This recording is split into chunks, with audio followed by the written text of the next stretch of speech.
कि चाहे ओबीसी हो, दलित हो, आदिवासी हो, उनकी देश में कितनी भागीदारी है। कास्ट सेंसस से एक प्रकार से पता लगेगा, बट कास्ट सेंसस से आगे जाना है। हमारे इंस्टीट्यूशन में, संस्थाओं में इनकी कहां कहां पार्टिसिपेशन है, पावर स्ट्रक्चर जो है उधर कितनी पार्टिसिपेशन है, ये नेक्स्ट स्टेप है।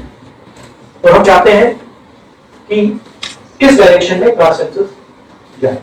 मैं आज कानपुर गया और वहां पे जो टेररिज्म के विक्टिम थे उनसे मैंने बात की, परिवार से मैंने बात किया। कोल्ड ब्लडेड तरीके से उनके बेटे को मारा गया बिना मर्जी के, और 28 लोगों को ऐसे मारा गया, बहुत सारे लोग घायल हैं। मैं इसमें कमेंट नहीं करना चाहता हूं ये कैसे हुआ। मैं सिर्फ ये कहना चाहता हूं कि जिन लोगों ने ये किया है, जो भी है, कहां भी है, दे हैव टू पे फॉर दिस। हमने कहा था कि कास्ट सेंसस को हम करवा के छोड़ देंगे, और हमने ये भी कहा था कि 50% की जो कैप है, जो आर्टिफिशियल दीवार लगा रखी है, उसको भी हम तोड़ के हटाएंगे। पता नहीं क्या हुआ, सडनली 11 साल बाद नरेंद्र मोदी जी कहते थे कि सिर्फ 4 जाते हैं, सडनली कास्ट सेंसस का अनाउंसमेंट किया। हम इसको सपोर्ट करते हैं, पूरी तरह सपोर्ट करते हैं, मगर हम टाइमलाइन चाहते हैं। हम जानना चाहते हैं कि ये कब तक होगा,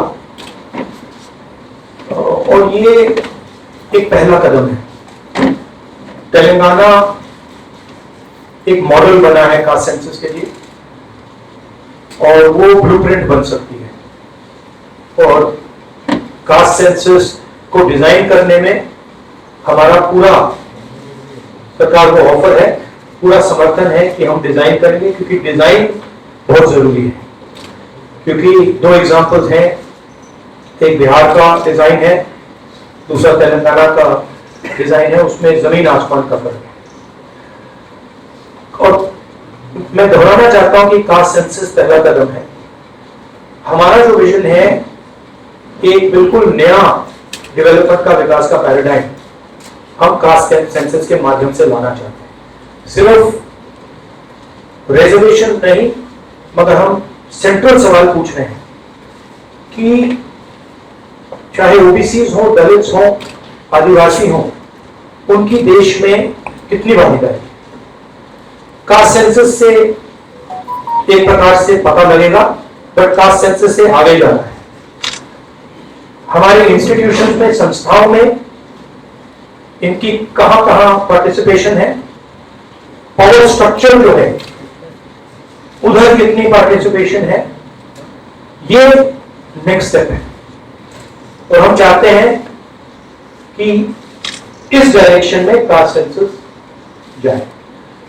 हमने एक और चीज कही थी, कांग्रेस पार्टी ने रेज की थी, मैनिफेस्टो में भी था, article 15(5). Article 15(5) is reservation in private education institution.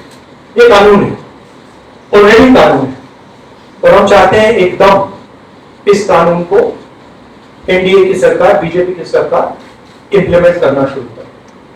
Census को डिले किया है और अपोज किया था, हम इसको वेलकम करते हैं।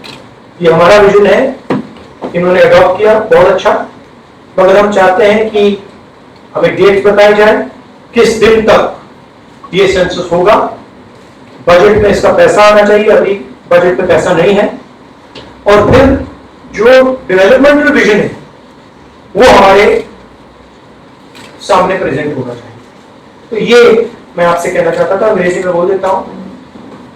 Caste census we have been fighting now for some time. Government has opposed for some reason. We don't understand what that reason is.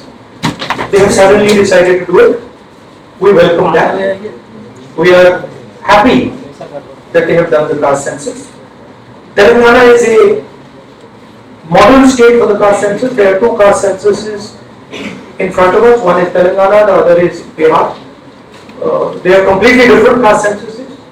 The Telangana caste census, the questions have been developed by a process of consultation, not a closed process, open process, by asking the stakeholders what are the type of questions, and it's been a very detailed, very granular exercise. We would like the national census to follow some of the ideas of the Telangana census, and we are more than happy to help the government develop the national census on similar lines. We've had two other issues that we have discussed which are also central, which is the 50% cap on reservations. Now this is becoming an impediment. This is becoming an impediment to development, to progress of our country, and to the progress of backward castes, Dalits and Adivasis. And we want this 50% barrier to be eliminated and broken. We have stated that. We have achieved, we have put enough pressure on the government to get the caste census done. We want a date by when it's done. We are going to put pressure on the government to make sure that 50% cap is destroyed. And after that, there is a third thing, which is the Article 15(5), which is reservation in private educational institutions. It is already a law. We want that law to be implemented as soon as possible. So that is broadly the structure. We see the caste census as a new paradigm of development, and we want to go beyond the caste census. We want to understand what is the participation of 90% of our population in the power structure of our country, where are they participating effectively, and where are they not participating, and we want to give them participation and access to power.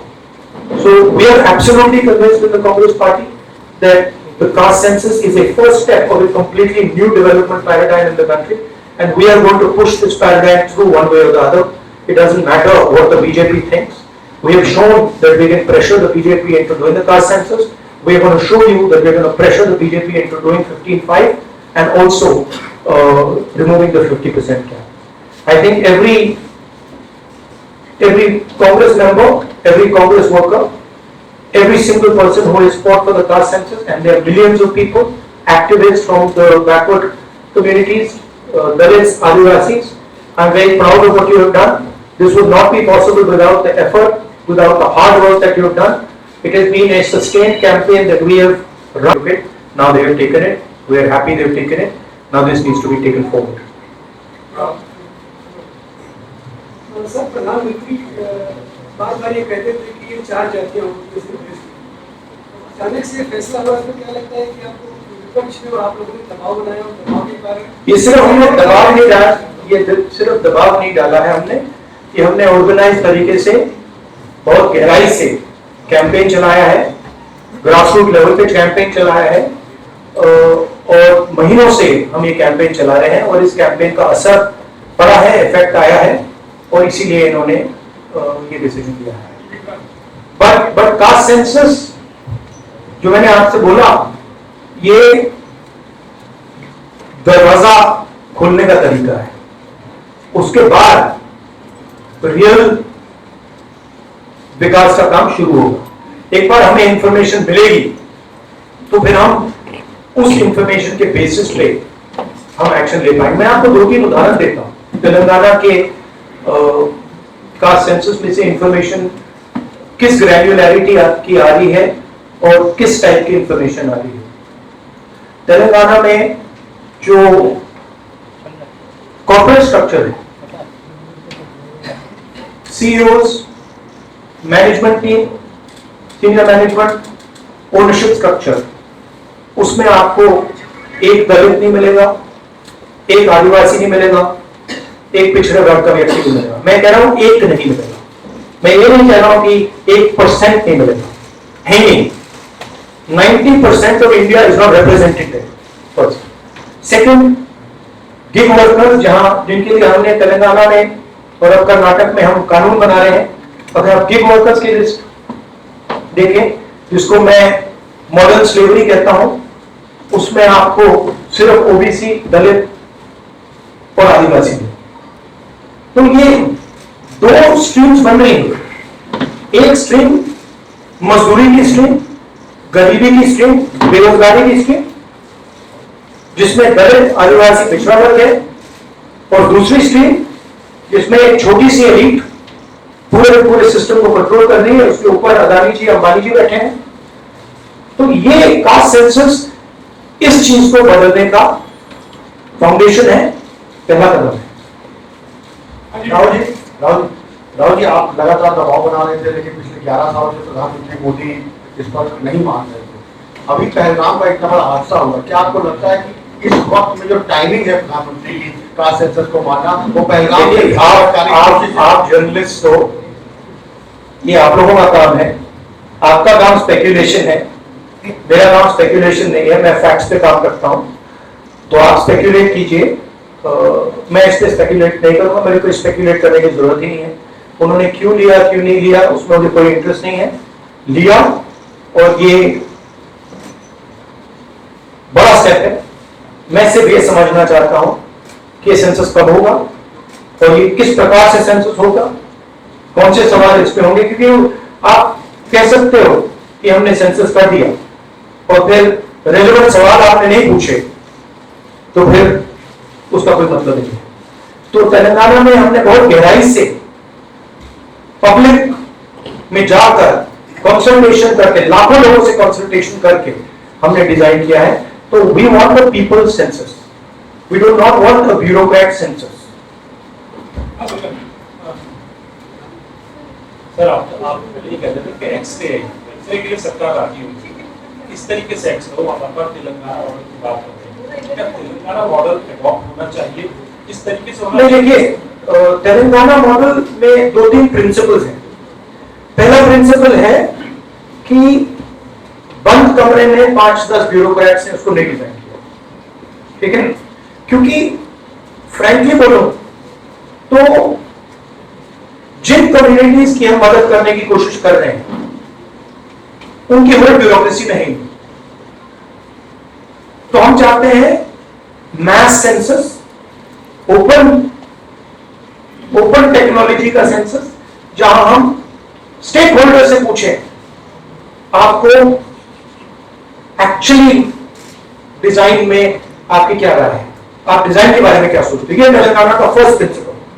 Second principle Telangana में कि we have set up a expert group who is now going to study all the data and is going to present to the government of Telangana a vision based on caste census. So that is the second step. And third step, as you are already aware, Telangana has demolished that wall of 50%, right? And also the 15(5), Article 15(5) तो मैंने mention किया। Timeline में आपको क्या लगता है कितना वक्त सरकार आपको लगता है कि 2 मुझे लगता है, मेरी इमीडिएट सस्पिशन है कि ये वो वुमेन्स बिल वाली स्ट्रेटजी टाइमलाइन वाली है, but I hope that better sense prevails. शुक्रिया साथियों। अच्छा, Gandhi, do you feel personally vindicated today? Sir, about the social tension, sir, you did answer. no, I want to say one other thing which is frankly बहुत जरूरी है, और आज ये शायद कास्ट सेंसस से भी ज्यादा जरूरी है। मैं आज कानपुर गया और वहां पे जो टेररिज्म के विक्टिम थे उनसे मैंने बात की, परिवार से मैंने बात किया। कोल्ड ब्लडेड तरीके से उनके बेटे को मारा गया बिना मर्जी के।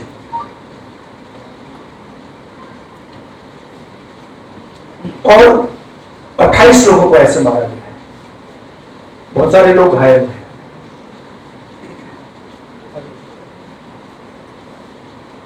मैं इस पे कमेंट नहीं करना चाहता हूं ये कैसे हुआ। मैं सिर्फ ये कहना चाहता हूं कि जिन लोगों ने ये किया है, जो भी हैं, कहां भी हैं, they have to pay for this. and they have to pay for it properly, not in some half-hearted way.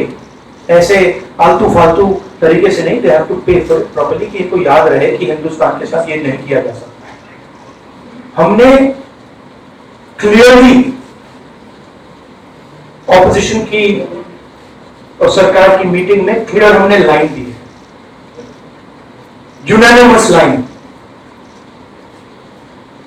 कि जो हुआ है एक्सेप्टेबल नहीं है। और पूरा का पूरा ऑपोजिशन 100% सपोर्ट सरकार को देगा और दे रहा है।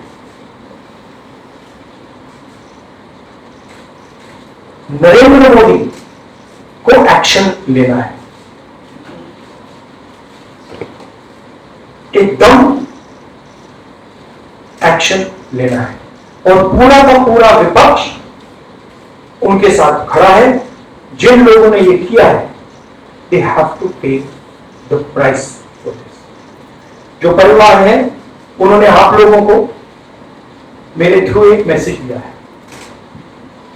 एक्चुअली प्रधानमंत्री जी को उन्होंने मुझे कहा कि आप प्रधानमंत्री जी को ये बताइए, तो मैं 28 जो हमारे शहीद हैं उनके साइड से प्रधानमंत्री को आपके माध्यम से मैसेज दे रहा हूं।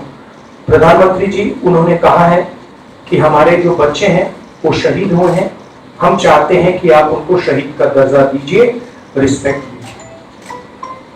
ये मैं कहना चाहता था। आप सबका बहुत बहुत धन्यवाद।